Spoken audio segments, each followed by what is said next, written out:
ಕೆಲವೊಮ್ಮೆ ಕೆಲವರ ಬ್ರೈನ್ಗಳು over work ಮಾಡ್ತಾ ಇರುತ್ತವೆ, ಏನೂ ಮಾಡೋಕ್ಕಾಗಲ್ಲ. ಅದು ಬ್ಲಡ್ಡು ನುಗ್ಗಿದಾಗ ಬ್ರೈನ್ಗೆ ಹಂಗೆ ಆಡಿಸತ್ತೆ. ಕೇಂದ್ರ ಹಾಗೂ ರಾಜ್ಯದ ಮಧ್ಯೆ ಅನುದಾನ ಸಮರ ನಿಲ್ಲುವಂತಿಲ್ಲ, ನಿಲ್ಲಬೇಕಾಗೂ ಇಲ್ಲ. ಈ ವಾದ ಪ್ರತಿವಾದಗಳು ಮುಂದುವರಿಯಲೇಬೇಕು, ಅಂತಿಮವಾಗಿ ಯಾವುದೋ ಒಂದನ್ನು ಇತ್ಯರ್ಥ ಮಾಡಿಕೊಳ್ಳುವವರೆಗೆ. ಅದರಲ್ಲಿ ಯಾವ ತಪ್ಪೂ ಇಲ್ಲ. ಇಬ್ರು ನಡೆಸಿ ನೋಡೋಣ ಅದೇನು ನಡೆಸ್ತೀರಿ ಅಂತ. ಫೈನಲ್ ರಿಸಲ್ಟ್ ನಮ್ಮ ತೆರಿಗೆ ನಮ್ಮ ಹಕ್ಕು ಎಂದು ಕಾಂಗ್ರೆಸ್ ನಡೆಸಿದ್ದಕ್ಕೆ ಬೆಳತಂಗಡಿಯ ಬಿಜೆಪಿ ಶಾಸಕ ಹರೀಶ್ ಪೂಂಜಾ ಹಿಂದೂಗಳ ತೆರಿಗೆ ಹಿಂದೂಗಳ ಹಕ್ಕು ಅನ್ನೋ ಕೂಗನ್ನು ಎಬ್ಬಿಸಿದ್ದಾರೆ. ಟೂ ಮಚ್ ಆಗಿದೆ ಸ್ವಲ್ಪ, ಇದು ಅಲ್ಲ. ಈ ಆರ್ಥಿಕ ವರ್ಷದಿಂದ ಹಿಂದೂಗಳು ಕಟ್ಟಿರೋ ತೆರಿಗೆ ಹಣವನ್ನು ಹಿಂದೂಗಳ ಅಭಿವೃದ್ಧಿಗೆ ಮಾತ್ರ ಬಳಸಬೇಕು, ಇತರ ಧರ್ಮೀಯರಿಗೆ ನಮ್ಮ ಹಣ ಸೇರುವುದು ಅನ್ಯಾಯ ಅಂತ ಅವ್ರದ್ದು ವಾದ. ನಿರೀಕ್ಷೆಯಂತೆಯೇ ವ್ಯಾಪಕ ಆಕ್ರೋಶ ಬಹು ಸಹಜವಾಗಿ ಕಾಂಗ್ರೆಸ್ಸಿನಿಂದ. ಆದರೆ ಅವರು ಅದನ್ನು ಸಮರ್ಥಿಸಿಕೊಂಡಿದ್ದಾರೆ. ಎಂದಿನಂತೆ ಕಾಂಗ್ರೆಸ್ಸಿನಲ್ಲಿ ಈಗ ಡಿ.ಕೆ. ಸುರೇಶ್ ಅಂದಾಗ ಅದನ್ನು ಸಮರ್ಥಿಸಿಕೊಳ್ಳುವಂತೆ, ಅಥವಾ ನಾಳೆ ಇನ್ಯಾವುದನ್ನೋ ಉಡಾಫೆಯಲ್ಲಿ ಹೇಳಿದಾಗ ಅದನ್ನು ಸಮರ್ಥಿಸಿಕೊಳ್ಳುವಂತೆ ಇವರು ನಾನು ಸಮರ್ಥಿಸಿಕೊಳ್ಳುತ್ತೇನೆ ಹೇಳಿದರೆ ತಪ್ಪೇನು ಅಂತ ಇವರದ್ದು. ಈ ಮಧ್ಯೆ ಕೇಂದ್ರ ಸರ್ಕಾರದ ವಿರುದ್ಧ ಸಿದ್ದರಾಮಯ್ಯನವರು ತಿರುಗಿ ಮತ್ತೆ ಮುಗಿಬಿದ್ದು ತೆರಿಗೆಯಲ್ಲಿ ಅನ್ಯಾಯ ಆಗಿರುವುದು ಸತ್ಯ, ನಾನು ಹೇಳಿದ್ದೇನಾದರೂ ಸುಳ್ಳಾದರೆ ರಾಜಕೀಯ ಬಿಡ್ತೀನಿ ಅಂತ ಹೇಳಿದ್ದಾರೆ. ಅವ್ರಿಗೆ ಚೆನ್ನಾಗಿ ಗೊತ್ತು, ಅವ್ರು ಹೇಳಿರೋ ಫಿಗರ್ಸು ಸರಿ ಇದೆ, ಹಾಗಾಗಿ ಅವ್ರು ರಾಜಕೀಯ ಬಿಡಬೇಕಾದ ಪರಿಸ್ಥಿತಿ ಬರಲ್ಲ. ಅದಕ್ಕೆ ಅವ್ರು ಸವಾಲು ಹಾಕಿರ್ತಾರೆ. ರಾಜ್ಯದ ಮರ್ಯಾದೆ ತೆಗೆದಿದ್ದಾರೆ ಎಂಬ ಬಿ ಎಸ್ ವೈ ಆರೋಪಕ್ಕೆ ಮೋದಿ ಹೇಳಿದ್ದಕ್ಕೆಲ್ಲ ಅವ್ರು ತಲೆ ಅಳ್ಳಾಡಿಸಿದಂತೆ ನಾನು ಅಳ್ಳಾಡಿಸಬೇಕಾ ಅಂತ ಕೇಳಿದ್ದಾರೆ. ಇನ್ನು ಈ ತೆರಿಗೆ ಹಂಚಿಕೆ ನ್ಯಾಯ ಖಂಡಿಸಿ ಬಳ್ಳಾರಿಯಲ್ಲಿ ಬಿಜೆಪಿ ಸಂಸದ ದೇವೇಂದ್ರಪ್ಪ ಅವರ ಕಚೇರಿಗೆ NSUIನವರು ಎಂದಿನಂತೆ ಮುತ್ತಿಗೆ ಹಾಕಿ ಸಂಸದರ ನಾಮಫಲಕಕ್ಕೆ ಕಪ್ಪು ಮಸಿಯನ್ನು ಬಳದಿದೆ. ಇವರು ಆ್ಯಂಟಿ ಸೋಷಿಯಲ್ಗಳಿದ್ದಂಗಿದೆ ನನಗೆ ಯಾಕೋ ಈ NSUIನವರು. ಎಲ್ಲ ಕಡೆ ಅದನ್ನೇ ಮಾಡ್ತಿದ್ದಾರೆ. ಇಲ್ಲ, KPCC ಅಧ್ಯಕ್ಷರು ಅದನ್ನು ನಿಯಂತ್ರಿಸಬೇಕು. ಇದು ಮರ್ಯಾದೆ ಹೋಗೋದು ನಮ್ಮ ನಾಗರಿಕ ಸಮಾಜದಲ್ಲಿ. ಪ್ರಜಾಪ್ರಭುತ್ವದಲ್ಲಿ ಚರ್ಚೆ ನಡೆಯಬೇಕು, ಪ್ರಜಾಪ್ರಭುತ್ವದಲ್ಲಿ ಪ್ರತಿಭಟನೆಗಳು ಒಬ್ಬರ ಮೇಲೆ ಒಬ್ಬರು ನಡೆಯಬೇಕು, ವಾಗ್ದಾಳಿಗಳು ನಡೆಯಬೇಕು, ಪ್ರಶ್ನೆಗಳನ್ನು ಕೇಳಬೇಕು, ಎಲ್ಲವೂ ಸರಿ. ಆದರೆ ಇದಲ್ಲ, ಇದನ್ನು ಮಾಡಿದವರು ಆ್ಯಂಟಿ ಸೋಷಿಯಲ್ಗಳು. KPCC ಅಧ್ಯಕ್ಷರು ಮಾಡಿಸದೇ ಇದ್ದರೆ ತನ್ನ ಈ ಪಟಾಲಂನಿಂದ ಕಂಟ್ರೋಲ್ ಮಾಡಿಸದೇ ಇದ್ದರೆ ನಿಮ್ಮ ಬೋರ್ಡ್ಗಳಿಗೆ ಬಣ್ಣ ಹೊಡೆಯೋದೇನು ಕಷ್ಟ ಇಲ್ಲ ಅನ್ನೋದನ್ನು ಜ್ಞಾಪಕ ಇಟ್ಕೊಳ್ಳಿ. ಭಾಳ ಸುಲಭದ ಕೆಲಸ ಇದು. ಇದರಿಂದ ಘನಂದಾರಿ ಬಳ್ಳಾರಿನಲ್ಲಿ ಮಾಡಿರೋರು ವಿಜಯನಗರದ ವೀರಪುತ್ರರಂತೆ ಕಂಗೊಳಿಸುತ್ತೇವೆ ಅಂದ್ಕೊಂಡಿದ್ರೆ ಹೊಡೆದಿದ್ದು ಬೋರ್ಡ್ಗೆ, ಹಚ್ಕೊಂಡಿದ್ದು ನಿಮ್ಮ ಮಖಕ್ಕೆ ಅಷ್ಟೇ.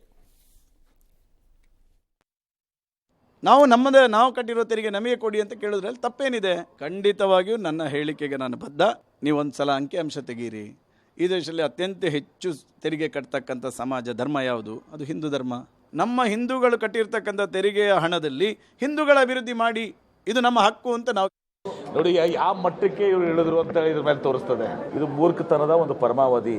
ನಮ್ಮ ದೇಶದ ಸಂವಿಧಾನ, ನಮ್ಮ ದೇಶದ ಏನು ಫ್ಯಾಬ್ರಿಕ್ ಇದೆ, ಆ ಪಾಪ ಬೆಳ್ತಂಗಡಿ MLA ಗೊತ್ತಿಲ್ಲ ಅಂದರೆ ಶಾಸಕನಾಗ್ಲಕ್ಕೂ ಕೂಡ ಅವರು ಅರ್ಹರಿಲ್ಲ. ಈ ಥರ ಹಿಂದೂ ಟ್ಯಾಕ್ಸು ಇದು ಯಾವ ಮಟ್ಟಕ್ಕಾರೆ ನೀವು ಒಯ್ಬೇಕು, ಏನು ಮಾತಾಡ್ಬೇಕಂತೀರ? ರಾಜ್ಯಕ್ಕೆ ಅನ್ಯಾಯ ಆಗ್ತಾ ಇದೆ ಅಂತ ನಾವು ಹೇಳಿದ್ಮೇಲೆ ಆ ವಿಚಾರವನ್ನು ಇವರು ಮಾತನಾಡ್ದೇನೆ ಇದರಲ್ಲೂ ಕೂಡ ಅವರು ನಮ್ಮ ಜನರನ್ನ ಹೊಡಿಬೇಕು ಅಂತ ಹೊರಟ್ರೆ ನಿಜವಾಗ್ಲೂ ಕೂಡ ದುರ್ದೈವದ ಸಂಗತಿ. ಇವ್ರದೆಲ್ಲ ಬರೀ ಇದೇ ಕುತಂತ್ರ. ಏನು ಸತ್ಯ ನಮಗೆ ಅನ್ಯಾಯ ಆದರೆ ಪ್ರತಿಭಟಿಸಬಾರ್ದ? ನಮಗೆ ಕೊಡ್ಲಿಲ್ಲ ಅಂದ್ರೆ ಸುಮ್ಮನೆ ಇರ್ಬೇಕಾ?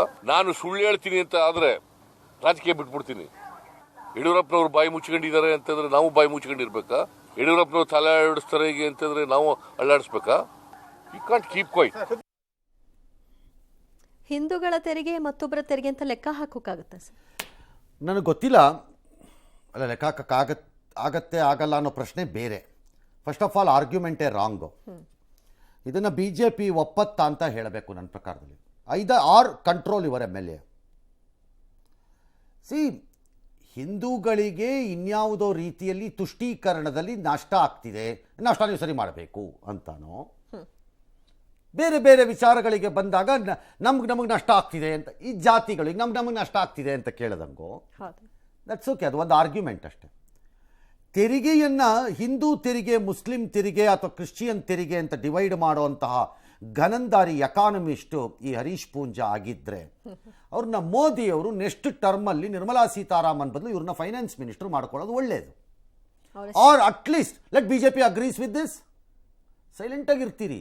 ಹೇಗೆ KPCC ಅಧ್ಯಕ್ಷರು ಪಟಾಲಂಗಳ ರೀತಿ ಹೋಗಿ ಕಂಡಿದ್ದು ಬೋರ್ಡ್ಗೆಲ್ಲ ಹೋಗ್ಬಿಟ್ಟು ಬಣ ಬಳ್ಕೊಂಬರೋದನ್ನು ನಿಯಂತ್ರಿಸಲ್ವೋ ಅಥವಾ ಹೇಳಲ್ವೋ ಅವ್ರುಗಳಿಗೆ, ಹಾಗೇ ಇದುವೆ ಇಲ್ಲಿಯ BJP ಅಧ್ಯಕ್ಷರು ಅದನ್ನು ನಿಯಂತ್ರಿಸಬೇಕು. ಹೌದು. Point number 1. ನಂಬರ್ 2, ಹೇಗೆ ಡಿವೈಡ್ ಮಾಡ್ತೀರಿ? ಆಲ್ ರೈಟ್, ಲೆಕ್ಕ ಸಿಕ್ಕತ್ತೆ ಅಂತಲೇ ಇಟ್ಕೊಳ್ಳೋಣ, ಸಿಗ್ಬೋದು. ಯಾಕಂದರೆ ತೆರಿಗೆ ಕಟ್ಟೋರ ಹೆಸರಿನ ಆಧಾರದ ಮೇಲೆ ನೀವು ಕಂಡು ಹಿಡಿದು ಬಿಡ್ಬೋದು ಅಂದ್ಕೊಳ್ಳೋಣ ಬೇಕಾದ್ರೆ. ಹೇಗೆ ಮಾಡ್ತೀರಿ ಅದನ್ನು? How? Which means you are technically telling other community or other ಸಮುದಾಯಗಳಿಗೆ ಸೇರಿದಂತಹ ಜನ ಭಾರತದವರು ಅಲ್ಲ ಅಂತ ನೀವು ಡಿಕ್ಲೇರ್ ಮಾಡ್ದಂಗೆ ಅದು. ನೀವು ಒಂದು ಅರ್ಥದಲ್ಲಿ ವಿಭಜಿಸ್ತಾ ಇದ್ದೀರಿ. ಇನ್ನೇನರ್ಥ?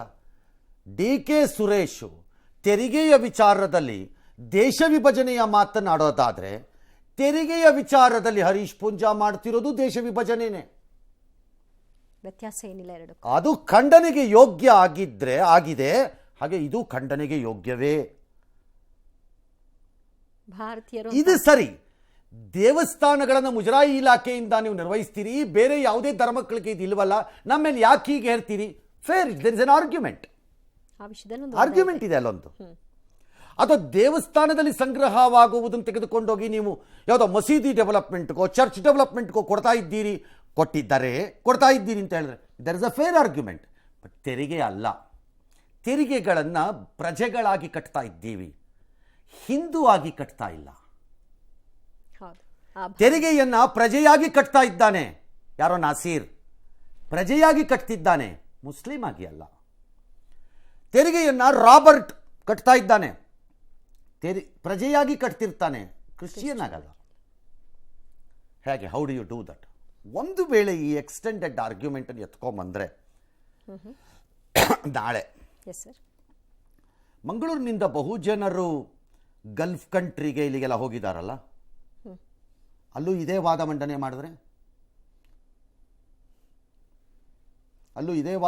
ಮಾಡಿದ್ರೆ ಅಲ್ಲಿಯವರು ಬೇಡ. ಕ್ರೈಸ್ತರೇ ಬಹುಸಂಖ್ಯಾತವಾಗಿರುವ ಬಹುಶಃ ಶ್ರೀಮಂತ ರಾಷ್ಟ್ರಗಳಲ್ಲಿ, ಮೇ ಬಿ ಯುನೈಟೆಡ್ ಸ್ಟೇಟ್ಸ್ ಅಂತ ಇಟ್ಕೊಳ್ಳೋಣ ಫಾರ್ ಎಕ್ಸಾಂಪಲ್, ಅಥವಾ ಇನ್ಯಾವುದೋ ಯುರೋಪ್ ದೇಶಗಳು ಅಂತ ಇಟ್ಕೊಳ್ಳೋಣ. ಇವರೆಲ್ಲ ನಾವು ಕಷ್ಟಪಟ್ಟು ತೆರಿಗೆಯಿಂದ ಮಾಡಿ ತಂದಿರುವ ದುಡ್ಡನ್ನು ನೀವು ಭಾರತದಲ್ಲಿ ಹಿಂದೂಗಳಿಗೆಲ್ಲ ಕೊಡಬಾರ್ದಪ್ಪ, ಇದು ಬರೀ ಕ್ರೈಸ್ತರಿಗೆ ಮಾತ್ರ ಕೊಡಬೇಕಪ್ಪ, ಕೊಟ್ಟರೂ ಅಮೆರಿಕದ ದುಡ್ಡು ಭಾರತದಲ್ಲಿರುವ ಕ್ರೈಸ್ತರಿಗೆ ಮಾತ್ರ ಹೋಗಬೇಕಪ್ಪ ಅಂತಂದ್ರೆ ಹೇಗಿರುತ್ತೆ? Logical. What rubbish you people are doing, what rubbish ಇದು. ಕಸಕ್ಕೆ ಬೆಲೆ ಇದೆ, ಯಾಕೆಂದರೆ ಕಸದಿಂದ ರಸ ಮಾಡ್ಬೋದು. ಅಟ್ಲೀಸ್ಟು ನಿಮ್ಮ ಮಾತುಗಳು ಎಷ್ಟು ದಾರಿದ್ರ್ಯವನ್ನು ತೋರಿಸುತ್ತೆ ಒಂದೊಂದ್ಸರಿ ಅಂತಂದರೆ, ಅದು ಕಸ ಎಂದು ಕರೆಯುವುದು ಕಷ್ಟ, ಕಾರಣ ಅದನ್ನು ರಸ ಮಾಡೋಕ್ಕೂ ಆಗಲ್ಲ. ಏನು ಉಪಯೋಗ ಇಲ್ಲ. ಕಸನಾದ್ರೂ ಕಸ ಅಂತ ಬೈಯೋಂಗಿಲ್ಲ ಈ ಕಾಲದಲ್ಲಿ, ಯಾಕೆಂದರೆ ಆ ಕಸದಿಂದ ರಸ ಮಾಡುವ ತಂತ್ರಜ್ಞಾನ ಬಂದಿದೆ. ಈ ಕಸಗಳನ್ನು ಏನು ರಸ ಮಾಡಬೇಕು ನಾವು? Why do you people talk rubbish? ನನಗೆ ಅರ್ಥ ಆಗಲ್ಲ. ಆರ್ಗ್ಯುಮೆಂಟ್ಗಳನ್ನು ಮಾಡೋಕ್ಕೆ ದಿವಾಳಿತನ ಬಂದುಬಿಟ್ಟಿದ್ರೆ ನಿಮ್ಮ ಬ್ರೈನ್ಗಳಿಗೆ, ಯಾರನ್ನಾರು ಕೇಳಿ ತಿಳ್ಕೊಳ್ಳಿ ಅಟ್ಲೀಸ್ಟ್ 4 ಪದಗಳು. This is very sad. ಇದು ಆರ್ಗ್ಯುಮೆಂಟ್ಸ್ ಇವತ್ತು ಧರ್ಮಗಳ ಆಧಾರದ ಮೇಲೆ ಕೇಳ್ತಾ ಇದ್ದಾರೆ. ಎಕ್ಸಾಕ್ಟ್ಲಿ. ಒಕ್ಕಲಿಗರು ಕಟ್ಟುವ ತೆರಿಗೆ ಎಲ್ಲ ಒಕ್ಕಲಿಗರಿಗೆ ಹೋಗಬೇಕು, ಬ್ರಾಹ್ಮಣರು ಕಟ್ಟುವುದೆಲ್ಲ ಬ್ರಾಹ್ಮಣರಿಗೆ ಹೋಗಬೇಕು, ಮಾರವಾರಿಗಳು ಕಟ್ಟುವುದೆಲ್ಲ ಅವರಿಗೆ ಹೋಗಬೇಕು, ಜೈನರು ಕಟ್ಟುವುದೆಲ್ಲ ಅವರಿಗೆ ಹೋಗಬೇಕು. Is it okay? ಹಾಗಿದ್ರೆ ಅವರು ತೆರಿಗೆ ಕಟ್ಟುವುದಕ್ಕೆ ಏನೋ ಬಿಸ್ನೆಸ್ಸೋ ಏನೋ ಒಂದು ಮಾಡಬೇಕಲ್ಲ, ಅದನ್ನು ಬೇರೆಯವರು ಖರೀದಿ ಮಾಡಿ ಇವನನ್ನು ಶ್ರೀಮಂತ ಮಾಡಿ ಇವನ ತೆರಿಗೆಯನ್ನು ಅವರಿಗೆ ಕೊಟ್ಟು ಬಿಡಬೇಕು ಅಲ್ಲ?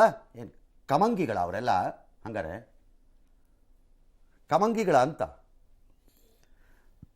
ಮುಸ್ಲಿಮ್ದು ಅಥವಾ ಕ್ರೈಸ್ತರಲ್ಲಿ ಯಾರು ಆಗಿರಲಿ, ಯಾವುದೇ ಸಮುದಾಯ, ಜೈನರಾಗಿರಲಿ, ಸಿಖ್ ಆಗಿರಲಿ, ಯಾವುದೇ ಆಗಿರಲಿ, ಅವ್ರದ್ದು ಬಿಸ್ನೆಸ್ ಹೌಸ್ಗಳು ಇರುತ್ತವಪ್ಪ. ಯಾರೇನೋ ಬಿಸ್ನೆಸ್ ಮಾಡಿರ್ತಾರೆ. ಈ ಮಂಗಳೂರಲ್ಲಿ ಇಲ್ವಾ? ಮಾಡಿರ್ತಾರೆ ಯಾರೋ ಬಿಸ್ನೆಸ್ಗಳನ್ನ. ಆ ಬಿಸ್ನೆಸ್ ಮಾಡಿದವರೆಲ್ಲ ಮುಸ್ಲಿಮರ ಜೊತೆ ಮಾತ್ರ ಮಾಡಿರಲ್ವಲ್ಲ, ಹಿಂದೂಗಳ ಜೊತೆನೂ ಮಾಡಿರ್ತಾರೆ, ಮುಸ್ಲಿಮರ ಜೊತೆನೂ ಮಾಡಿರ್ತಾರೆ, ಎಲ್ಲರ ಜೊತೆನೂ ಮಾಡಿರ್ತಾರೆ. ಸೀಮಿತ ಮಾಡ್ಕೊಂಡಿರಲ್ಲ. ಅವರು ಕಟ್ಟೋ ತೆರಿಗೆ ಇದೆಯಲ್ಲ, ಅದರಲ್ಲಿ ಹಿಂದೂಗಳಿಗೆ ಪಾತ್ರ, ಮುಸ್ಲಿಮರಿಗೆ ಪಾತ್ರ, ಕ್ರೈಸ್ತರಿಗೆ ಪಾತ್ರ ಅಂತಿದೆಯಾ, ಪಾಲು ಅಂತಿದೆಯಾ? ಹಾಗೇನಿಲ್ಲ. ನನಗೆ ಅರ್ಥ ಆಗ್ತಿಲ್ಲ. ನಿಮ್ಮ ಆತುರದಲ್ಲಿ ಧರ್ಮದ ಆಧಾರದ ಮೇಲೆ ಅಥವಾ ಅದರ ಮೇಲೆ ನಮ್ಮ ಸಿದ್ಧಾಂತದ ಮೇಲೆ ನಾನು ರಾಜಕಾರಣ ಮಾಡ್ತೀನಿ ಅನ್ನೋ ಆತುರದಲ್ಲಿ ಎಡಬೋದು ಅಂದರೆ ಈ ರೀತಿ ಅಲ್ಲ ಅಷ್ಟೇ. ಇದು ಎಡವಟ್ಟು. ಡಿ ಕೆ ಸುರೇಶ್ ಹೇಳಿಕೆಗೂ ಹರೀಶ್ ಪೂಂಜಾ ಹೇಳಿಕೆಗೂ ಯಾವ ವ್ಯತ್ಯಾಸವೂ ಇಲ್ಲ. ತೀವ್ರ ಹಿಂದುತ್ವವಾದವನ್ನು ಒಬ್ಬರು ಏನು ತಪ್ಪು ಅಂತ ಬೇಕಾದ್ರೂ ಕೇಳಬಹುದೇನೋ, ಈ ದೇಶದಲ್ಲಿ ಅದಕ್ಕೇನು ಕೊರತೆ ಇಲ್ಲ ಅಂತ ನಾನು ಅನ್ಕೊಂಡಿದ್ದೀನಿ. ಆದರೆ ಅದಕ್ಕೆ ಕವಡೆ ಕಾಸಿನ ಕಿಮ್ಮತ್ತಿಲ್ಲ ಅನ್ನೋದನ್ನು ಮಾತ್ರ ಮರಿಬೇಡಿ. ಸುರೇಶ್ ಹೇಳಿಕೆನ ಕಾಂಗ್ರೆಸ್ನವರು ಒಪ್ತಾರ ಅಂತ ಅದಕ್ಕೆ ಹೇಳಿದ್ರು. ಹೇಳಿದ್ದು ನಾನು, ಮುಜರಾಯಿ ಕಂಟ್ರೋಲ್ ವಿಚಾರದಲ್ಲಿ ಬಂದಾಗ ದಟ್ಸ್ ಎನ್ ಆರ್ಗ್ಯುಮೆಂಟ್, ಸರಿ ಅಲ್ವಾ? ಯಾಕೆ ಹಾಗೆ ಮಾಡ್ಬೇಕು ನೀವು ಅಂತ. ಇದಾಗಲ್ಲ. ಸ್ಟಿಲ್ ನಮ್ಗೇನು ಗೊತ್ತಿಲ್ಲ, ಅದು ವೈಯಕ್ತಿಕ ಅಂತ ಅಂತಾರೀಗ ಕಾಂಗ್ರೆಸ್ನವ್ರು. ಹೇಗೆ ಅದು ವೈಯಕ್ತಿಕ ಬಿಡ್ರಿ ಅವ್ರದ್ದು ಅಂತ, ಇದು ವೈಯಕ್ತಿಕ, ಹೇಗೆ ರೆಸ್ಪಾನ್ಸ್ ಬರುತ್ತೆ ಅನ್ನೋದ್ರ ಮೇಲೆ ಅವ್ರ ಸ್ಟ್ಯಾಂಡ್ ಇದ್ದ ಅಷ್ಟೇ. ಚೆನ್ನಾಗಿ ವರ್ಕೌಟ್ ಆಗತ್ತೆ ಅನ್ನೋದಾದರೆ ವರ್ಕೌಟ್ ಮಾಡ್ತಾರೆ. I want to ask one thing ಅಪ್ಪ, ಫೇರ್ ಅಪ್ಪ, ಯೂನಿಫಾರ್ಮ್ ಸಿವಿಲ್ ಕೋಡ್ ಬರಬೇಕು. ದೇಶ ಒಂದು ಅಂತಂದರೆ ಒಂದೇ ಕಾನೂನೇ, ಒಬ್ಬೊಬ್ಬನಿಗೆ ಒಂದೊಂದು ಕಾನೂನು ಇರೋಕ್ಕಾಗಲ್ಲ. ಮೊನ್ನೆ ನಾನು ಫತ್ವಾದ ಹೇಳ್ದಂಗೆ, ಯಾವನೋ ಕೂತ್ಕೊಂಡು ಎಲ್ಲ ಇಷ್ಟ ಬಂದಂಗೆಲ್ಲ ಫತ್ವಾ ಕೊಡಕ್ಕೆ ಬರ್ಕೊ, ನೀನು ಕೋರ್ಟು ಅಲ್ಲ ನ್ಯಾಯಾಲಯನೂ ಅಲ್ಲ, ತೋಚ್ದಂಗೆಲ್ಲ ಯೂನಿಫಾರ್ಮ್ ಸಿವಿಲ್ ಕೋಡ್ ಬರಬೇಕು. ಹೌದು, ಹಿಜಾಬ್ದು ಬಂತು. ಏನಂತ ಬಂತು? ಮಕ್ಕಳಲ್ಲಿ ಧಿರಿಸಿನ ವಿಚಾರದಲ್ಲಿ, ಸಮವಸ್ತ್ರದ ವಿಚಾರದಲ್ಲಿ ಭೇದ ಭಾವ ಯಾಕೆ ಬೇಕು? ಬೇರೆ ಕಡೆ ಏನಾದ್ರು ಮಾಡ್ಕೊಳ್ಳಿ. ಇಲ್ಲ ಇಲ್ಲ ಇಲ್ಲ ಅಂತಾನೆ, ನೋ ಇಟ್ ಇಸ್ ಇನ್ಕರೆಕ್ಟ್ ಅಂತಂತ ಎಲ್ಲ ವಾದ ಆಗ ಅಲ್ವಾ? ಶಾಲೆಗೆ ಸಮವಸ್ತ್ರ ಇರಬೇಕು, ಅದು ಸರಿ. ಆದರೆ ನೀವು ಏನೇ ಇದ್ದರೂ ಇದೆಲ್ಲವನ್ನು ಏಕರೂಪತೆ ಅಥವಾ ಭಾರತ ಅಂತ ತರಬೇಕೇ ಹೊರತು, ನೀವು ತರಬೇಕೇ ಹೊರತು ಈ ರೀತಿ ತೆರಿಗೆನಲ್ಲಿ ಅಲ್ಲಿ ಕೊಡಬೇಡ ಇಲ್ಲಿ ಕೊಡಬೇಡ ಅಂತಂದ್ರೆ ಏನು ಅರ್ಥ? ಆವಾಗ ಅವರು ಭಾರತೀಯರಲ್ಲ ಅಂತ ಆಚೆ ಕಳಿಸೋಕ್ಕಾಗತ್ತೇನೋ ನಿಮ್ಮ ಕೈಯಲ್ಲಿ? ಅಬ್ದುಲ್ ಕಲಾಮನ್ನ ಒಬ್ಬ ಅದ್ಭುತ ವಿಜ್ಞಾನಿ ಅಂತ ಕರ್ಕೊಂಡೋಗಿ ಪ್ರೆಸಿಡೆಂಟ್ ಮಾಡಿದ್ದಿತ್ತು. ಈ ದೇಶ ಕಂಡ ಅದ್ಭುತ ವಿಜ್ಞಾನಿ ಅಂತ. ನಾಳೆ ಅವ್ರೇನಾದ್ರು ಅಪ್ಪಿತಪ್ಪಿ ಬದುಕಿದ್ದಿದ್ರೆ, ಅವ್ರ ಮನೆ ಮುಂದೆ ಏನಾದರೂ ರೋಡ್ ಕೆಟ್ಟು ಹೋಗಿದ್ರೆ, ಒಂಚೂರು ಹಾಕ್ಕೊಡ್ರಪ್ಪ ಅಂತ ಕಾರ್ಪೊರೇಷನ್ ಕೇಳಿದ್ರೆ, ಆಗ ಮುಸ್ಲಿಂ ತೆರಿಗೆ ಮುಗಿದೋಗಿದೆ ಸರ್, ನಿಮ್ಗೆ ಹಾಕ್ಕೊಡಕ್ಕೆ ಬರೋಕ್ಕಾಗಲ್ಲ ಅಂತ ಹರೀಶ್ ಪೂಂಜಾ ಹೇಳ್ತಿದ್ರೇನು? ಹೇಳ್ತೀರೇನು ನಾಳೆ? ಒಬ್ಬ ಜನಪ್ರತಿನಿಧಿಯಾಗಿ ಹೇಗೆ ಹೇಳ್ತಾರೆ? Is this the way to behave? ಸಾಮಾನ್ಯವಾಗಿ ಭಾರತ ರತ್ನ ಪ್ರಶಸ್ತಿಯನ್ನ ವರ್ಷದಲ್ಲಿ ಒಬ್ರು ಇಬ್ರು ಇಲ್ಲವೇ ಗರಿಷ್ಠ ಅಂದ್ರೆ 3 ಕೇಂದ್ರ ಕೊಡ್ತಾ ಇತ್ತು. ಆದರೆ ಈ ಸಂಪ್ರದಾಯಕ್ಕೆ 1999ರಲ್ಲಿ ಬ್ರೇಕ್ ಬಿದ್ದಿತ್ತು. ಆಗ 4 ಗಣ್ಯರಿಗೆ ಅತ್ಯುನ್ನತ ಪುರಸ್ಕಾರವನ್ನು ನೀಡಲಾಯಿತು. ಇದೀಗ ಮೋದಿ ಸರ್ಕಾರ ಇನ್ನೊಂದು ಹೆಜ್ಜೆ ಮುಂದೆ ಹೋಗಿದೆ. ಹಿಂದೆಂದೂ ಇಲ್ಲದ ರೀತಿಯಲ್ಲಿ ದೇಶದ ಅತ್ಯುನ್ನತ ನಾಗರಿಕ ಪುರಸ್ಕಾರವನ್ನ ಈ ವರ್ಷ 5 ಗಣ್ಯರಿಗೆ ಕೊಟ್ಟಿದೆ. ದೇಶದ ಮಾಜಿ ಪ್ರಧಾನಿಗಳಾದ PV ನರಸಿಂಹರಾವ್, ಚೌಧರಿ ಚರಣ್ ಸಿಂಗ್ ಮತ್ತು ಹಸಿರು ಕ್ರಾಂತಿಯ ಪಿತಾಮಹ MS ಸ್ವಾಮಿನಾಥನ್ಗೆ ಇಂದು ಮರಣೋತ್ತರವಾಗಿ ಭಾರತ ರತ್ನವನ್ನ ಪ್ರಕಟ ಬಹು ಸಹಜವಾಗಿ ಈ 4 ಅಂದ್ರೆ ಇವತ್ತು ಬಂದಿರುವಂತಹ 3 ಪ್ಲಸ್ ಇಬ್ಬರಿಗೆ ಕರ್ಪೂರಿ ಠಾಕೂರ್ ಎಲ್ ಕೆ ಅಡ್ವಾಣಿ ಬಂದಿದೆ. ಆಯಾ ಜನ ಬಹು ಸಹಜವಾಗಿ ಅದನ್ನು ಸಂತೋಷದಿಂದ ಸ್ವೀಕಾರ ಮಾಡಿದ್ದಾರೆ. ಕರೆಕ್ಟ್? ಓಕೆ. ಆಯಾ ಪ್ರಾಂತ್ಯಗಳು ಯಾಕೆ ಒಂದೇ ದಿನ ಭಾರತದ ಚರಿತ್ರೆಯ ಪುಟದಲ್ಲಿ ಕಂಡು ಕೇಳರಿಯದ ರೀತಿ ಒಂದೇ ದಿನ 3 ಒಂದೇ ವರ್ಷದಲ್ಲಿ 5 ಭಾರತ ರತ್ನ?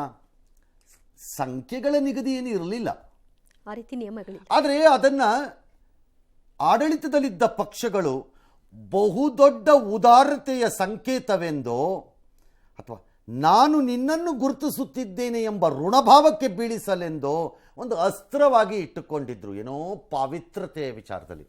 ಅದನ್ನ ನನಗೇನಂಗೆ ಅನ್ಸಿರ್ಲಿಲ್ಲ ಅದು ಯಾವತ್ತೂ. ಆದರೆ ಈಗ ಅದನ್ನು ಸ್ವಲ್ಪ ಲಿಬರಲ್ ಆಗಿ ಕೊಡ್ತಿದ್ದಾರೆ. ಸೊ ಬಹು ಸಹಜವಾಗಿ ಬಂದಿರೋ ಆರೋಪ ಏನು? ನರೇಂದ್ರ ಮೋದಿ ಅವರಿಗೆ ಪ್ರೀತಿ ಅಲ್ಲ, ಎಲೆಕ್ಷನ್ ಟೈಮ್. ಅದು ಎಲೆಕ್ಷನ್ ಟೈಮೇ ಹಾಕ್ಕೊಳ್ಳಿ, ಎಲೆಕ್ಷನ್ ಅಲ್ಲದೇ ಇರೋ ಟೈಮೇ ಹಾಕ್ಕೊಳ್ಳಿ. ಈ ಕೊಟ್ಟಿರೋವರಲ್ಲಿ ಯಾರು ಅನರ್ಹರೇನಲ್ವಲ್ಲ, ಅನರ್ಹರೇನಲ್ಲ. ಹಾಗಿದ್ರೆ ಪಕ್ಷವನ್ನ ಮೀರಿ ನರೇಂದ್ರ ಮೋದಿ ಅವರು ನರಸಿಂಹರಾಯರಿಗೂ ಚೌಧರಿ ಚರಣ್ ಸಿಂಗರಿಗೂ ಏನಕ್ಕೆ ಕೊಟ್ಟರು? ಅಡ್ವಾಣಿಗೆ ಅಕ್ಸೆಪ್ಟೆಡ್, ಸ್ವಾಮಿನಾಥನ್ದು ಓಕೆ, ಕರ್ಪೂರಿ ಠಾಕೂರ್ಗೆ, ಚೌಧರಿ ಚರಣ್ ಸಿಂಗ್ಗೆ, ನರಸಿಂಹರಾಯರಿಗೆ ಯಾಕೆ ಕೊಟ್ಟರು?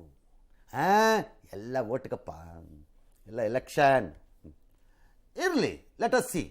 ನೀವು ಹಾಗೆ ಅನ್ಕೊಂಡಿದ್ರೆ ಜನ ಒಂದು ಪ್ರಶಸ್ತಿಯನ್ನು ಒಬ್ಬರಿಗೆ ಕೊಟ್ಟಿದ್ದಕ್ಕೆ ಮತ ಹಾಕುತ್ತಾರೆ ಅನ್ನೋದಾದರೆ ನಾವು ಯಾರೂ ತಡೆಯೋಕ್ಕಾಗಲ್ಲ. ಸಚಿನ್ ತೆಂಡೂಲ್ಕರ್ಗೆ ಭಾರತ ರತ್ನವನ್ನು ಕೊಟ್ಟಿದ್ದಕ್ಕೆ ಇಡೀ ಮಹಾರಾಷ್ಟ್ರ ಏನು ಕಾಂಗ್ರೆಸ್ಸನ್ನು ಗೆಲ್ಲಿಸ್ಲಿಲ್ವಲ್ಲ? ಹೌದು, ಅಥವಾ ದೇಶಕ್ಕೆ ಕ್ರಿಕೆಟಿನಲ್ಲಿ ದೇವರೆಂದು ಪರಿಗಣಿಸಲ್ಪಟ್ಟಿದ್ದ ಜನ ದೇಶದವ್ರೇನು ಗೆಲ್ಲಿಸ್ಲಿಲ್ವಲ್ಲ? ಅದನ್ನೇ ಗಮನಿಸ್ತಾರೆ ಅನ್ನೋದಾದ್ರೆ ಹಾಕ್ಬೇಕು. ಹಂಗಲ್ಲ ಅದು. ಅಫ್ಕೋರ್ಸ್ ರಾಜಕಾರಣನೂ ಇರ್ಬೋದು. ಮೋದಿ ಈ ವಿಚಾರದಲ್ಲಿ ಏನು ಮಾಡ್ತಾ ಇದ್ದಾರೆ ಅಂತಂದರೆ ಭಾಳ ಈಸಿಯಾಗಿ ಹೇಳಬಹುದಾದ್ದು ಹಾಂ ಸರ್. ಎರಡು. ನಂಬರ್ 1, ರಾಜಕೀಯ ಇರ್ಬೋದು, ಆಯಾ ಭಾಗದಲ್ಲಿ ಅದು ಲಾಭ ತಂದುಕೊಡಬಹುದು. ಎರಡನೇದು, ಯಾರನ್ನ ಕಾಂಗ್ರೆಸ್ ನಿರ್ಲಕ್ಷ್ಯಕ್ಕೆ ಗುರಿ ಮಾಡಿದೆ ಎಂಬುದು ಆರೋಪ ಇದೆಯೋ, ಯಾರನ್ನ ಕಾಂಗ್ರೆಸ್ಸಿನ ಚರಿತ್ರೆಯ ಪುಟಗಳಿಂದ ಹೊಸಕ್ಕೆ ಅಳಿಸಿ ಹಾಕಿಬಿಟ್ಟಿದ್ದಾರೆ ಅಂತ ಅನ್ಸತ್ತೋ ಅವರನ್ನು ಬೇಕೆಂದು ಹೆಕ್ಕಿ ತೆಗೆದು ತಂದು ಜನರ ಮುಂದೆ ನಿಲ್ಲಿಸ್ತಾ ಇದ್ದಾರೆ. ನಾವು ಗುರುತಿಸಿದ್ವಿ ಅಂತ ತಗೊಳ್ಳಿ ನೀವು ಮಾಡಿದ ಕೆಲಸಕ್ಕೆ ಅಂತ. ಯಾಕೆ ಅಂದರೆ ಆರೋಪ ಇದ್ದಿದ್ದು ಸ್ವಾತಂತ್ರ್ಯ ನಂತರದಲ್ಲಿ ನೆಹರು ಮತ್ತು ಕುಟುಂಬ ತಮ್ಮ ಕುಟುಂಬವನ್ನು ವಿಜೃಂಭಿಸುವ ಆತುರದಲ್ಲಿ ಅಥವಾ ವಿಜೃಂಭಿಸುವ ಉಮೇದಿನಲ್ಲಿ ಬೇರೆ ಯಾರನ್ನೂ ಮೇಲೇಳಕ್ಕೆ ಬೀಳಲಿಲ್ಲ ಅನ್ನೋದೇ ಆರೋಪ ಆ ಕುಟುಂಬದ ಮೇಲಿರೋದು, ವಿಚ್ ಈಸ್ ಲಾರ್ಜ್ಲಿ ಟ್ರೂ. ಪಟೇಲರು ಹೇಳಕ್ಕೆ ಬಿಡಲೇ ಇಲ್ಲ, ಅದೇ ಆರೋಪ ಅಲ್ಲ ಅವ್ರ ಮೇಲೆ.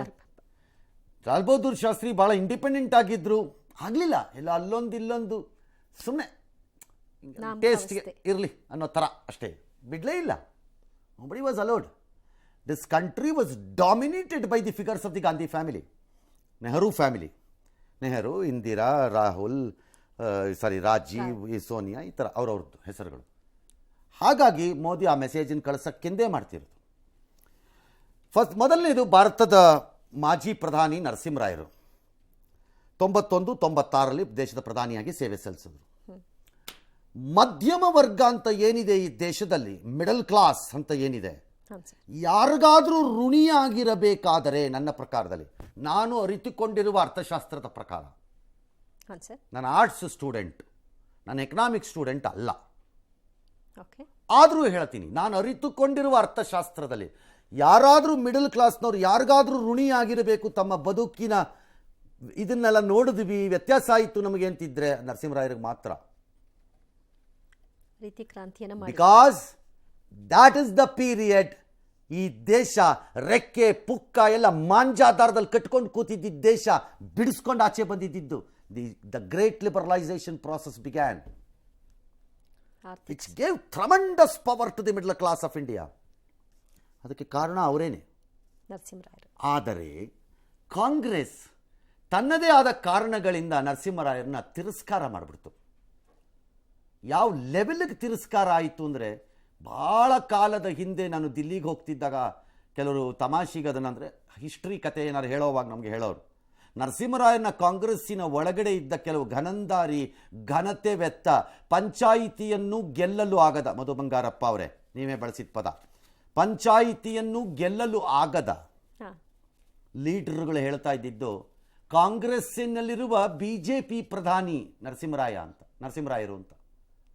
ಯಾಕೆ ಅಂದರೆ ಬಾಬ್ರಿ ಮಸೀದಿನ ಒಡೆಯಕ್ಕೆ ಜಾಗ ಕೊಟ್ಬಿಟ್ರು ಅಂತ. ಅಂತಹ ನರಸಿಂಹರಾಯರಿಗೆ ಸೋನಿಯಾ ಗಾಂಧಿಗೂ ಆಗ್ಬರಲಿಲ್ಲ. ರಾಜೀವ್ ಗಾಂಧಿಯ ಹತ್ಯೆ ನಂತರ ತನಿಖೆ ಸರಿಯಾಗಿ ನಡೀಲಿಲ್ಲ ಅನ್ನೋದು ಅವರ ಭಾವನೆ, ಹಾಗಾಗಿ ಆಗಬರಲಿಲ್ಲ ಅವ್ರಿಗೆ. ಆಮೇಲೆ ಎಲ್ಲಿವರೆಗೂ ಹೋಯ್ತದು ಅಂದರೆ, ನರಸಿಂಹರಾಯರು ನಿಧನರಾದಾಗ ಅವರ ಪಾರ್ಥಿವ ಶರೀರನ ಪಕ್ಷದ ಕಚೇರಿಗೂ ಬಿಟ್ಕೊಳ್ಳಿಲ್ಲ, ಅಲ್ಲಿಗೂ ಬಿಡ್ಲೇ ಇಲ್ಲ. ಮತ್ತು ಅವರ ಅಂತ್ಯಕ್ರಿಯೆಯನ್ನು ಅಥವಾ ಒಂದು ಏನು ಒಂದು ಸ್ಮಾರಕವನ್ನು ನಿರ್ಮಿಸೋದಕ್ಕೆ ಡಿಲ್ಲಿಲಿ ಅವಕಾಶ ಕೊಡಲಿಲ್ಲ. ಪಾರ್ಥಿವ ಶರೀರನ ಆಂಧ್ರ ಪ್ರದೇಶಕ್ಕೆ ತಗೊಂಡೋಗಿ ಅಲ್ಲಿ ಕ್ರಿಮೇಟ್ ಮಾಡಿದ್ದಾಯ್ತು. ಆಮೇಲೆ ಅವರು ಅಷ್ಟು ತಿರಸ್ಕಾರ ಕುಟುಂಬದ ಇದು. ಯಾಕಂದರೆ he was very independent of himself ಅಂತ ಅವರು. ಹಾಗಾಗಿ history says Congress has acted very merciless ಆಗಿ ಆಕ್ಟ್ ಮಾಡಿದ್ದಾರೆ ಕುಟುಂಬವನ್ನು ಚಾಲೆಂಜ್ ಮಾಡಿದವ್ರನ್ನ. ಈಗಿನ ಕಾಂಗ್ರೆಸ್ನವ್ರಿಗೆ ಅನ್ನಿಸದೇ ಇರ್ಬೋದು, ನಿಜಲಿಂಗಪ್ಪನವ್ರು ಚಾಲೆಂಜ್ ಮಾಡಿದ್ರು, ಮರ್ಸಿಲೆಸ್ಲಿ ಕಾಂಗ್ರೆಸ್ ತಿರುಗಿ ವಾಪಸ್ ಕೊಡ್ತು. ಅರಸರು ಚಾಲೆಂಜ್ ಮಾಡಿದ್ರು, ಮರ್ಸಿಲೆಸ್ಲಿ ಕಾಂಗ್ರೆಸ್ ಅವ್ರನ್ನ ಹಾಸ್ಕಾಕ್ತು, ಸೈಡಿಗೆ ತಂದು. ಇವತ್ತು ನಿಜಲಿಂಗಪ್ಪನವ್ರನ್ನೂ ಯಾರು ಕಾಂಗ್ರೆಸ್ಸಲ್ಲಿ ಭಾಳ ದೊಡ್ಡ ಮನುಷ್ಯ ಯಾರು ಜ್ಞಾಪಿಸ್ಕೊಳ್ಳಲ್ಲ, ಅರಸನ್ನೂ ಜ್ಞಾಪಿಸ್ಕೊಳ್ಳಲ್ಲ, ಎಕ್ಸೆಪ್ಟ್ ಹಳೆ ವಾಸನೆಯಿಂದಾಗಿ ಆಗೊಮ್ಮೆ ಈಗೊಮ್ಮೆ ಸಿದ್ದರಾಮಯ್ಯನವರೆಲ್ಲ ಜ್ಞಾಪಿಸ್ಕೋತಾರೆ ಅರಸರನ್ನ, ಇನ್ಯಾರು ಜ್ಞಾಪಿಸ್ಕೊಳ್ಳಲ್ಲ. This is a history. ಹಾಗಾಗಿ ಆ ಮೆಸೇಜ್ ಕಳ್ಸೋಕ್ಕೆ ಕೊಟ್ಟರು ಇವರು ಇಟ್ಟು. ಈ ಜೊತೆಗೆ ಈ ನಾರ್ತು ಸೌತು ಡಿವೈಡ್ ಇದೆಯಲ್ಲ, ಟಾಕು ಸೋ ಕಾಲ್ಡ್, ಈಗ ದಕ್ಷಿಣ ಬೇರೆ ಉತ್ತರ ಬೇರೆ ಇದೆಲ್ಲ ಟಾಕ್ ಇದೆಯಲ್ಲ, ಇದೊಂದು ಯೂಸ್ಲೆಸ್ ಟಾಕ್ ಅದು. ಅದಕ್ಕೆ ಯಾವುದೂ ಇಲ್ಲ, ತಗೊಳ್ರಪ್ಪ ಇಲ್ಲಿಂದ ಅಂತ ಕೊಟ್ಟರು. ಆ ಥರದ್ದು ಯಾವುದೂ ಇಲ್ಲ ಅಂತ. ಚೌಧರಿ ಚರಣ್ ಸಿಂಗ್ ದೊಡ್ಡ ರೈತ ನೇತಾರ, ಜೊತೆಗೆ ಉತ್ತರ ಪ್ರದೇಶದಲ್ಲಿ ಜಾಟ್ ಸಮುದಾಯದ ಅನ್ಡಿಸ್ಪ್ಯೂಟೆಡ್ ಲೀಡರ್ ಆಗಿದ್ದವರು. ಕಾಂಗ್ರೆಸ್ಸಿಂದ ಬೇರೆ ಬಂದು ಜನತಾ ಪಾರ್ಟಿಯನ್ನು ಸೇರಿಕೊಂಡು ಜನತಾ ಪಾರ್ಟಿಯ ಪ್ರಮುಖ ನಾಯಕನಾಗಿ ತುರ್ತು ಪರಿಸ್ಥಿತಿಯಲ್ಲಿ ಹೋರಾಡಿ, ವಿರೋಧಿಸಿ, ಪ್ರತಿಭಟಿಸಿ, ಜೈಲಿಗೆ ಹೋಗಿ, ನಂತರ ಗೆದ್ದು UPಲಿ 2 ಬಾರಿ CM ಆಗಿ, ನಂತರ ಉಪಪ್ರಧಾನಿಯಾಗಿ, ಒಂದು ಭಾಳ ಶಾರ್ಟ್ ಟರ್ಮ್ ಒಂದು 26 ದಿನನೋ 16 ದಿನಕ್ಕೋ 36 ದಿನಕ್ಕೋ ಪ್ರಧಾನಿಯಾಗಿ ಎಲ್ಲ ಆಗಿತ್ತು. Nobody considered him, he consider. ಅದಕ್ಕೇನು ಹೇಳ್ತಿದ್ದಾರೆ, UP election UP 80 seat, Chaudhary Charan Singh Jat vote ಈ ಕ್ಯಾಲ್ಕುಲೇಷನ್ ನಡೀತಿದೆ ಇರ್ಬೋದೇನೋ. But does you deserve or not, ಹೌದು, ಇಸ್ ಎ ಕ್ವಶನ್ ಅಷ್ಟೆ. ಇನ್ನು ಸ್ವಾಮಿನಾಥನ್ ವಿಚಾರದಲ್ಲಿ ಇದನ್ನು ಯಾರೂ ಡಿಸ್ಪ್ಯೂಟ್ ಮಾಡಲಿಕ್ಕಿಲ್ಲ ಅಂದ್ಕೊಂಡಿದ್ದೀನಿ. ನಮ್ಮ ದೇಶದ ದುಷ್ಟ ರಾಜಕಾರಣದಲ್ಲಿ ನಾಲಿಗೆ ಎಲ್ಲ ಏನೇನು ಬ್ರೈನು ಏನು ಹೇಳ್ತಾರಲ್ಲಪ್ಪ ಅವರು, ಗೊತ್ತಿಲ್ಲ. ಇವ್ರು ಏನು ಮಾಡ್ತಾರೆ, ಆರಂಭದಲ್ಲಿ ವೈದ್ಯರು, ನಂತರ ಬಂಗಾಳದಲ್ಲಿ ಕ್ಷಾಮ ಬಂದಾಗ ವೈದ್ಯ ವೃತ್ತಿಯಿಂದ ಹೊರಕ್ಕೆ ಬಂದು ಕೃಷಿ ವಿಜ್ಞಾನಿಯಾಗಿ ಕೆಲಸ ಮಾಡಿದವರು, ಭಾರತದ ಹಸಿರು ಕ್ರಾಂತಿಯ ಹರಿಕಾರ ಅಂತಲೇ ಅವ್ರಿಗೆ ಲೆಕ್ಕಾಚಾರ. ಬಿಕಾಸ್ ಗೋಧಿ ತಳಿಯಲ್ಲಿ ಅವರು ಮಾಡಿದ್ದ ಕೆಲಸಗಳು ಇದೆಲ್ಲ ಹಾಗೆ ಮೋಸ್ಟ್ ಡಿಸರ್ವಿಂಗ್. ಯಾಕೆ ಒಂದು ಕಡೆ ಕಾಂಗ್ರೆಸ್ಸಿಗೆ ಮೆಸೇಜು, ಇನ್ನೊಂದು ಕಡೆ ಹಿಂದುಳಿದ ಒಂದು ವರ್ಗಕ್ಕೆ ಉತ್ತರ ಪ್ರದೇಶದಲ್ಲಿ ಮೆಸೇಜು ಮತ್ತು ರೈತರಿಗೆ, ಇನ್ನೊಂದು ಕಡೆ ರೈತರೇ ತಿರುಗಿ ಬಿದ್ದಿದ್ದಾರೆ, ರೈತರೆಲ್ಲ ಹೋಗಿ ಬಿಟ್ಟಿದ್ದಾರೆ ಅಂತ ಇರೋದ್ರಿಂದ ರೈತರು ಸಾಮಾನ್ಯವಾಗಿ ಅಂದರೆ ದೈವ ಸ್ವರೂಪಿಯಾಗಿ ನೋಡುವಂತಹ ಸ್ವಾಮಿನಾಥನ್ ಅವ್ರನ್ನ ಕೊಟ್ಟು ನಾನು ಮರ್ತಿಲ್ಲ ಅಂತ ಅಲ್ಲೊಂದು ಮೆಸೇಜ್, ರೈತರನ್ನು ಗಮನಿಸಿ. That looks like the idea. Okay, ಇನ್ನು AICC ನಾಯಕಿ ಸೋನಿಯಾ ಗಾಂಧಿ ಅವರು ಇದನ್ನ ಸ್ವಾಗತ ಮಾಡಿದ್ದಾರೆ. ಜೊತೆಗೆ ನರಸಿಂಹರಾವ್ ಅವರ ಮೊಮ್ಮಗ ಸುಭಾಷ್ ಅವರು ಅತೀವ ಸಂತಸವನ್ನ ವ್ಯಕ್ತಪಡಿಸ್ತಾ ಕಾಂಗ್ರೆಸ್ ವೈಫಲ್ಯಕ್ಕೆ ನರಸಿಂಹರಾವ್ರನ್ನ ಹರಕೆಯ ಕುರಿ ಮಾಡಿಕೊಂಡಿದ್ರು ಅಂತ ಆಕ್ರೋಶವನ್ನ ಹೊರಹಾಕಿದ್ದಾರೆ. ಸ್ವಾಗತಿಸಿದ್ದಾರೆ. ಸುಭಾಷ್, ಜಯಂತ್, ಡ್ಯಾಶು ಎಲ್ಲ ಮನಮೋಹನ್ ಸಿಂಗ್ ಕೊಡಿ ಅಂತ ಕಾಂಗ್ರೆಸ್ನವ್ರು ಕೇಳ್ಕೊಂಡಿದ್ರು ಸರ್, ಯಾಕೆ ಕೊಟ್ಟಿಲ್ಲ? ಕೊಡ್ಬೋದಾದ ದಿನ ಬರ್ಬೋದೇನೋ, ಯಾರಿಗ್ ಗೊತ್ತು, ಕೊಡಬೇಕಾಗತ್ತೆ ಅಂತ ಅನ್ಸತ್ತೆ. ಪ್ರಣವ್ ಮುಖರ್ಜಿ ಇಗ್ನೋರ್ ಮಾಡಿದ್ರು ಕೊನೆ ದಿನಗಳಲ್ಲಿ, ಮೋದಿ ಅವ್ರಿಗೆ ಕೊಟ್ಟರು ತಗೊಂಡೋಗಿ ಭಾರತ ರತ್ನ. ಹಾಗೆ ಈಗ ಮನಮೋಹನ್ ಸಿಂಗು ಕೊಡಬೇಕು ಅಂತ ಕೆಲವರು ಕಾಂಗ್ರೆಸ್ನವರು, ಯಾಕೆ ಕೊಟ್ಟಿರಲಿಲ್ಲ, ಯಾಕೆ ಕೊಡಲಿಲ್ಲ ನೀವು ಅಂತ. ನೀವೇನಪ್ಪ ಕಡಿತಾ ಇದ್ರಿ ಎಲ್ಲರೂ, ಯಾರು ಕೇಳಬೇಕೋ ಬೇಡವೋ, ಅವಕಾಶ ಇತ್ತಲ್ಲ, ಮತ್ತೆ ನೀವು ಯಾಕೆ ಕಡಿತಾ ಇದ್ರಿ ಅಲ್ಲ. ಅವ್ರು ಇನ್ನೂ ಇದ್ದಾರೆ, ಪ್ರಶ್ನೆ ಬೇರೆ ಏನು ಹೇಳ್ತು. ಹಿಂದೆ ಇದ್ದವ್ರಿಗೂ ಹೇಳೋದು ನಾನು, ಯಾಕೆ ಕರ್ಪೂರಿ ಠಾಕೂರ್ ಕೊಡಬೇಕು ಅಂತ ಕಾಂಗ್ರೆಸ್ಗೆ ಯಾಕೆ ಅನ್ನಿಸ್ಲಿಲ್ಲ? ಹಾಗಾದ್ರೆ ಆಲೋಚನೆ ಬಂದೇ ಇಲ್ಲ ಅಷ್ಟೇ. ಎರಡನೇದು, ಇನ್ಯಾರೋ ಬಾಳಾ ಸಾಹೇಬ್ ಠಾಕ್ರೆ ಕೊಡಬೇಕು ಅಂತ ಮಹಾರಾಷ್ಟ್ರ ಯಾರೋ ಶಿವಸೇನೆಯವರು, ಈ ಡಿಮ್ಯಾಂಡ್ ಇರುತ್ತೆ. ಒಂದು ಕೊಟ್ಟಾಗ ಇವ್ರಿಗೆ ಕೊಡಿ ಅಂತ. ಹಾಗೆಲ್ಲ ಕೇಳ್ತಾ ಇದ್ದರೆ ರಾಜಕಾರಣವನ್ನು ನಾನು ಒಪ್ತೀವೋ ಬಿಡ್ತೀವೋ ಬೇರೆ. ನಾನು ವೈಯಕ್ತಿಕವಾಗಿ ಹೇಳ್ತಿರೋದು ಇದು, ರಾಜಕಾರಣವನ್ನು ಒಪ್ತೀನೋ ಬಿಡ್ತೀನೋ ಗೊತ್ತಿಲ್ಲ. ಅವ್ರು ತೆಗೆದುಕೊಂಡ ಹಲವಾರು ನಿರ್ಧಾರಗಳನ್ನು ನಮಗೆ ಇಷ್ಟ ಆಗಿರ್ಬೋದು, ಇಷ್ಟ ಆಗಿಲ್ಲದೆ ಇರ್ಬೋದು. ದೇವೇಗೌಡರು ಯಾರಕ್ಕೆ ಕೊರತೆ ಇದ್ದಾರೆ ತಗೊಳಕ್ಕಾಗದೆ ಇರೋಂಥದ್ರಲ್ಲಿ? ಅವರಿಗೂ ಕೊಡಬೇಕು. Why not? Karnataka should tell. Chaudhary Charan Singh farmers ನೇತಾರ ಅನ್ನೋದಾದರೆ, ಅದೇ ರೈತರ ವಿಚಾರದಲ್ಲಿ ದುಡಿದಿರೋಂಥ ದೇವೇಗೌಡರು ಇದ್ದಾರೆ. ತಳಮಟ್ಟದಿಂದ ಬಂದು ಮೇಲಕ್ಕೆ ಬಂದ್ರಪ್ಪ ಕರ್ಪೂರಿ ಠಾಕೂರ್ ಅನ್ನೋದಾದರೆ, ಅವರು ಒಳನರಸೀಪುರದಲ್ಲಿ ಸಣ್ಣ ಲೆವೆಲಿಂದನೇ ಅಲ್ಲಿಗೆ ಹೋಗಿರೋದು. ಅವರು ರೈತ ಪ್ರತಿನಿಧಿ ಥರನೇ ಕಾಣಿಸ್ಬೇಕು ನಿಮಗೆ. ಈಗ ದೇವೇಗೌಡರಿಗೆ ಏನು ಕೊರತೆ ಹಂಗಾರಲ್ಲಿ? ಕೊಡ್ಬೇಕಪ್ಪ ಮೋದಿಯವರು. ನನ್ನನ್ನು ಕೇಳಿದ್ರೆ ನಾನು ಅದೇ ಹೇಳ್ತೀನಪ್ಪ. ನನಗೇನಾದ್ರು ಫೋನ್ಗಿನ್ ಮಾಡಿದ್ರೆ ನಾನು ಹೇಳ್ತೀನಿ. ಹಾಗಾಗಿ ನಮಗೆ ನಮ್ಮ ರಾಜ್ಯದ್ದು ನಮ್ಮ ಪ್ರದೇಶದ್ದು ಭಾವನೆ ನಮಗಿರುತ್ತೆ. ಈಗ ಹಂಗಂತ ದೇವೇಗೌಡರಿಗೆ ಕೊಡಬೇಕು ಅಂತ ಯಾಕೆ ಕೊಡಬಾರ್ದು? ಇನ್ನು ನನ್ನ ಲೆಕ್ಕಾಚಾರದಲ್ಲಿ ಇನ್ನು 50 ವರ್ಷ ಮಿರಾಕಲ್ ಆದರೆ ಪ್ರಶ್ನೆ ಬೇರೆ. ಕರ್ನಾಟಕದಿಂದ ಯಾರು ಪ್ರೈಮ್ ಮಿನಿಸ್ಟರ್ ಅಂತೂ ಆಗಲ್ವಲ್ಲ. ಆಗಲ್ವಲ್ಲ ಹೌದು. ಮತ್ತೆ ದಕ್ಷಿಣ ಭಾರತದಿಂದ ಬಂದ ನರಸಿಂಹರಾಯರಿಗೆ ಪ್ರಧಾನಿ ಕೊಡ್ಬೋದು ಅನ್ನೋದಾದ್ರೆ ಯಾಕೆ ಕೊಡಬಾರ್ದು? ಇಲ್ಲಿರೋರು ಇನ್ನೊಬ್ಬರೇ ತಾನೆ ಅವರು, ಗಮನಿಸ್ಕೋಬೇಕು. ಇನ್ಯಾರು? ಹಾಗೆ ಅವರಲ್ಲಿ ಬಾಳ ಸಾಹೇಬ್ ಕೊಡ್ರಿ ಅಂತೊಬ್ರು, ನಾಳೆ ಅವ್ರ ಕರುಣಾನಿಧಿ ಕೊಡ್ರಿ ಅನ್ಬೋದೊಬ್ರು ಎಲ್ರಿಗೂ ಅನ್ಬೋದು. ನಾವು ಅನ್ಬೇಕು, ಒಳ್ಳೆ ಕಥೆ ಆಯ್ತಲ್ಲ. ಇರ್ಲಿ ಒಂದು ಎಸ್